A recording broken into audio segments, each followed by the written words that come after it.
Innova na 2023 model up 2017 hanggang 2025 no.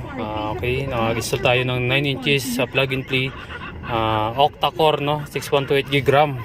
Okay, wala lang isang steering control. Ayan, click tayo ng kanan, naka 3D wide, yan ang kaliwa. Ayan. Okay. Ito po yung floating nya. Ayan. 360. Okay, hazard. Ayan. Okay, automatic yan pag nag-reverse ka. Ayan. Ayan, yan pa makikita. Iyon, harap. Ayan. Yan pa yung features nya. Ayan, radio, Apple CarPlay wireless, DSP equalizer, 16 band. Ayan. Tapos ito Bluetooth sound, Bluetooth hands-free.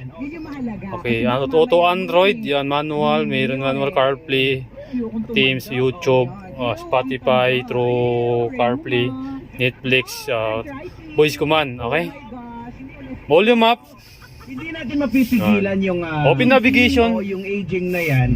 Pero kaya natin okay. Kung Maraming salamat no. Di ba kahapon napag-usapan natin